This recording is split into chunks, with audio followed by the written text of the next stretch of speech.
Good afternoon. I'm Kalyango Najib, M81. I'm presenting a case of MI, who was a 36-year-old male from Chungu, Mukono, and a long-distance truck driver.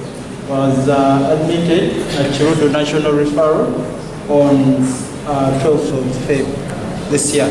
So the presenting complaints were fever for 1 week, diarrhea for 1 week, and reduced urine output for 3 days.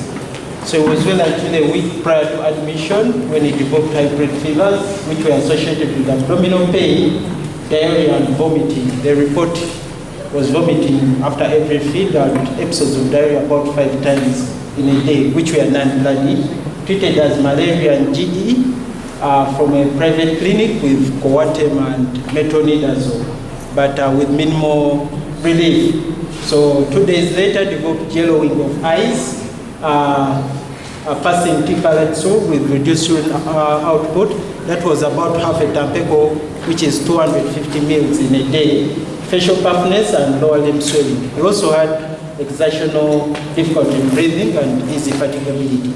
So with these worsening symptoms, it prompted him to seek care from Jinja Regional Referral Hospital. While at Jinja, symptoms persisted and the difficulty in breathing worsened and was also associated with orthopnea. So he later developed altered alimentation, however no convulsions were reported. Altered alimentation was characterized with restlessness and uncoordinated speech. So he was then referred to Chirudo National Referral for nephrologist review following results that showed elevation of renal function tests, urea and creatinine. So while at our emergency in Chirudo, deteriorated, he had 2 episodes of epistaxis and he started having bloody stool. So review of other systems were unremarkable. So this was his first admission. It was HIV negative, no history of hypertension, diabetes, or any other chronic illness, and was not on any chronic medications. Attendants reported no use of herbal medicines, no history of surgery or blood transfusion. No history of family illnesses, and significantly there was no alcohol drinking, substance use, or cigarette smoking. No history of recent travel outside the country, though he was a long-distance truck driver with up-country trips. So in summary, presented a 36-year-old HIV seronegative referral from Jinja Regional Referral Hospital with a 1 week history of a febrile illness that was treated with as malaria with no improvement, deteriorated to have yellowing of eyes, passing T-colored urine, and reduced urine output and body swelling. While on ward, developed worsening difficulty breathing, confusion, and epistaxis, no convulsions. Submit our differentials at emergency. We had of sepsis in view of suspected infection and multi-organ involvement. We also thought of AKI in view of the body swelling and reduced urine output. We thought of acute liver injury due to the yellowing of eyes and the non-specific symptoms of abdominal pain and vomiting. The second diagnosis was we thought of severe malaria, a report of being treated for malaria in a private clinic, which could have been partially treated, querying cerebral malaria due to the altered alimentation, and also we thought it could be malaria that led to the AKI, and congestive cardiac failure because he had symptoms of body swelling, difficulty breathing, and orthopnea. So examination, significantly, he was a middle-aged adult male, sick-looking with a puffy face. He was in a propped-up bed and he was febrile with a temperature of 38.2. He had mild pallor, severe jaundice of the sclera and palm. He also had bilateral pitting edema, and he was on non-rebreather mask at 15 liters per minute. He had a urethral catheter in situ, and it had about 50 mils of T-colored urine. We didn't get any pentatic or ecchymosis, and he didn't have any flapping tremors. These vitals, the blood pressure was 156/90, pulse rate was 83, respiratory rate was 26, he was saturating at 75. The pulse rate was 102, that is, and it was 102, and was saturating at 75 at room air and 96 of the non-urine. So significant of the respiratory examination, he had widespread fine procols in all lung fields, and the percussion was visible. So, like I said, the pulse rate was 105, which was a tachycardia with the PMI was 50 intercostal space, no raised JVP, and the heart sounds were normal. So, in abdominal examination, significantly, he had epigastric tenderness and the hepatomegaly of 4 centimeters below the costal margin. The liver span was about approximately 18 centimeters, and we couldn't elicit the hepatojugular reflux because it was really tender. So the neurological examination, his Glasgow Coma scale was 13 out of 15. His neck was soft, Carnegie was negative. Pupils were normal size and were equally reacting to light. He had normal limb tone and reflexes. We did a CAM score which assessed, and it showed that he had delirium. So diagnosis after our examination findings, we thought he had sepsis in view of the organ involvement and a true SOFA score of 2, that is altered mentation, and the tachypnea respiratory rate was 26 with evidence of infection.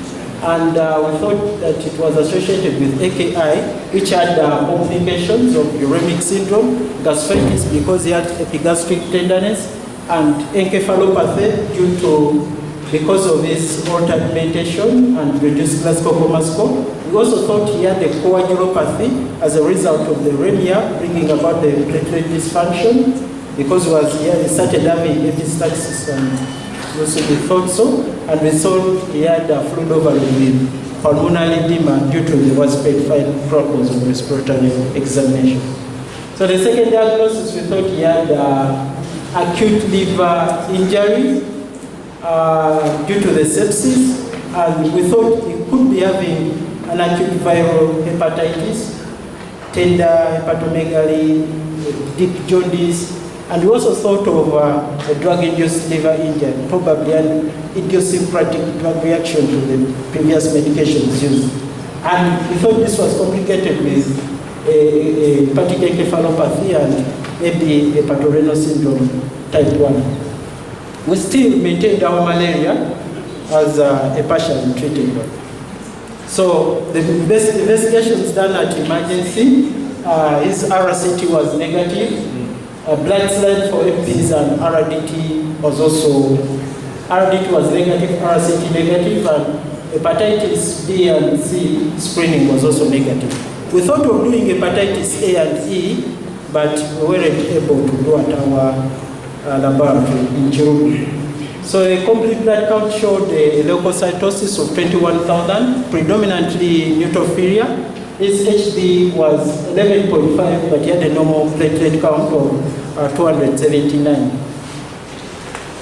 Significantly on urinalysis, he had elevated bilirubin, ketones, and on microscopy they noted some granular cuts and epithelial cells.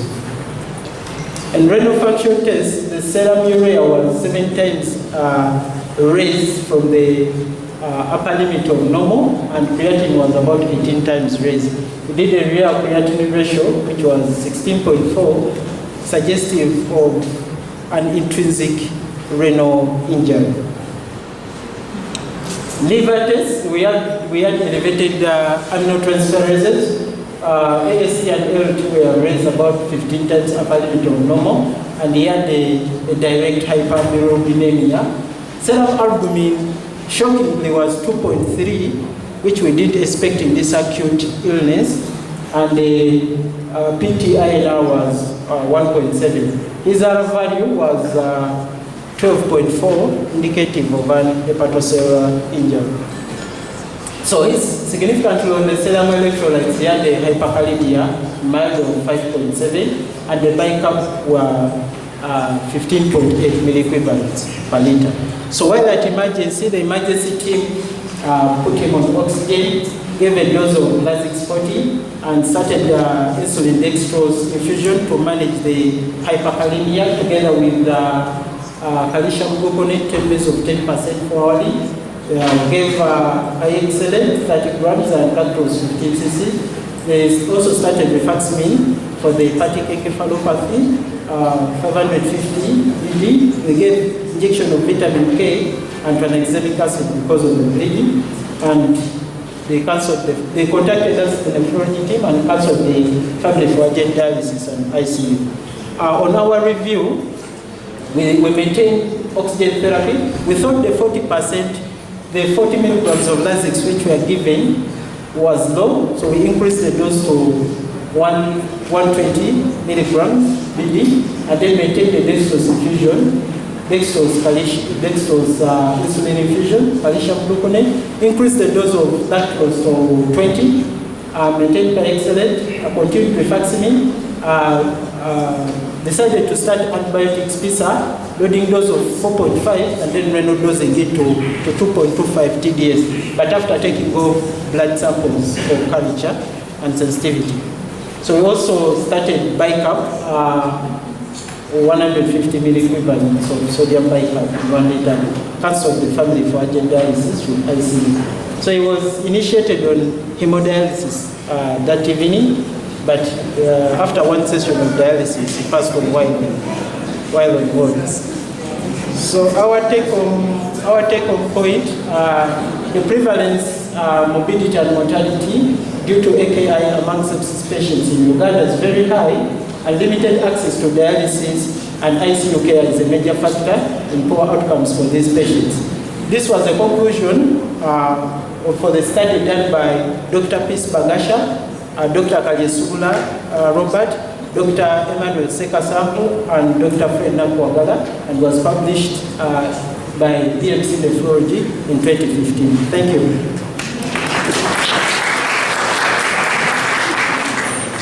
Thank you very much, Dr. Kalyango. I know it's a difficult day. You also killed your patient. Now, it's not true that patients with sepsis should be condemned to death even as they come into the hospital. There's a nurse who asked me one day, there is a very sick patient they are brought from which hospital? What should I do? I said, admit the patient. This is Mulago Hospital. No matter how you rotated and come back with financial difficulties, the gates must be open. Therefore, we must up our act because we are the end, what they call the Supreme Court of life. We must save these patients. Dr. Kwizera, these patients are yours. Now, the interesting thing, for every patient who comes in with difficulty breathing, you rush to ICU. You send away to ICU. What is this story? Now you presented a similar patient. Sorry, I'm a bit hard on you. I know your first years and what, but that's none of my business. You come to do medicine, not pathology. If you want to lose your patients, go and do pathology. So that you say, I first met my patient when he was no more. MI with the respiratory rate 0, coma scale 0, 3/15, SpO2 0/7, BP 0/0 by we are. So, Dr. Kalyango is here, Dr. Kwizera is here, something can be done. Alright? Now, on the other hand again, we used to sing songs when we are discussing nephrology. We said, define acute kidney failure. Acute kidney failure is defined as the reduction in the GFR with the increasing, with or without changes in urinary volume. Dr. Keith was waiting for the patient to be anuric before he says there is renal failure. With or without changes in urinary volume. Occurring within 3 to 6 weeks, now we are a bit open because the patients have challenged. Some go for 3 months, then they recover. Okay? Then we came from there and said, now what are the indications for intervention? Now when you're talking like this, the first indication for any emergency intervention would be, anybody please, this is another good opportunity. At all times, the first indication would be hyperkalemia, followed by the nephrologist, yes, followed by acidosis. Metabolic acidosis usually follows hyperkalemia, and hyperkalemia follows acidosis. They occur together. One causes the other. The mechanism is going to give us, right? But you should be the ones to give us, you guys. Hyperkalemia causes death. Acidosis causes hyperkalemia, which causes death. Hyperkalemia, acidosis, followed by uremia. Some people stay with urea of 300, 200, 150. Those days they used to say, when urea is 150, dialyze. That was the sicker sample time. Then maybe after 5 years they say, no, wait, dialyze the patient, not the urea. In UK, it was 150, here it was 200. But some people have 300 milligrams and they're walking. So urea is not the immediate after acidosis. Hyponatremia. But hyponatremia, which is what? Acute. Keith, speak up. Dr. Kalyango, Dr. Tugume, you are not a coordinator, you are a physician to be. Hyponatremia. But it has to be categorized. Is it acute or chronic? If it is acute or chronic, is it pseudo-hyponatremia? Is it dilution of hyponatremia or euvolemic hyponatremia? You manage acute chronic hyponatremia as acute hyponatremia, you get what? Cerebropontine minor, you kill your patient. A rushing raise of the sodium, even from 130 to 150 overnight. For a chronic patient, will kill the patient. And so on and so forth. You are supposed to come here and guide us towards the diagnosis. Now you came, all right, after hyponatremia, we'll talk about dilution of hyponatremia, usually associated with pulmonary edema. Okay, you are talking about SpO2s. Pulmonary edema kills you before urea. Then finally you come to urea. But which urea? Uremic syndrome, uremic encephalopathy, uremic pericarditis, uremic thrombectomia. Your patient is bleeding, you are not even talking about uremic thrombectomia. Uremic anemic syndrome, uremic gastritis. Yes, when the urea is overwhelming, going to cause. You are talking of hepatorenal syndrome. You have not talked of uremic encephalopathy. Now, at the end of the day, you have interventions. When do you dialyze your patient? When do you decide to dialyze? You first look for the hyperkalemia clinical, which presents with bradycardia, muscle weakness. Okay? Then you go to the ECG. Then you go to the lab and do potassium. Acidosis presents with Kussmaul's respiration. Every time you're talking pneumonia. There is no possibility that this patient was drowsy because of acidosis, that he was hyperventilated because of acidosis. How does hyponatremia present? At a level of 120, you start getting delirium. You don't use the word confusion in this house. Yes, when you wear a white coat, you say delirium, right? So that they get confused, these journalists. Then you say, when you now reach, and I'm talking about acute hyponatremia, then you come to 110 to 120, you start getting stupor. Then 100 to 110, you start convulsing. Then below 100, you get into coma, and below that, you are no coma. That's how we used to speak. Then when all these indications have become refractory to conservative interventions, such as for hyperkalemia, you bring in what? Calcium gluconate, followed by insulin injections, push the sodium into the cell. But protect the heart with calcium gluconate. Then you give binders, okay, resins, cowslips and so on. You stop eating fruits, blah, blah, blah, blah, blah, bananas and so on. But Robert has some story about cooking the bananas and so on, washing them of hyperkalemia. Acidosis, you bring in bicarbonate. This patient of yours was acidotic, as evidenced by bicarbonate of 15, and you don't even talk of metabolic acidosis.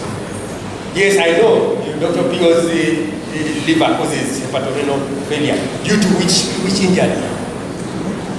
Bilirubin, conjugated bilirubin going through the tubules, causing acute tubular necrosis. Now you gave the patient Lasix We already agreed that you don't give diuretics to patients with hepatorenal syndrome, but in your case, it's even worse. Your patient had decolored urine, probably due to tubular necrosis, black urine, okay?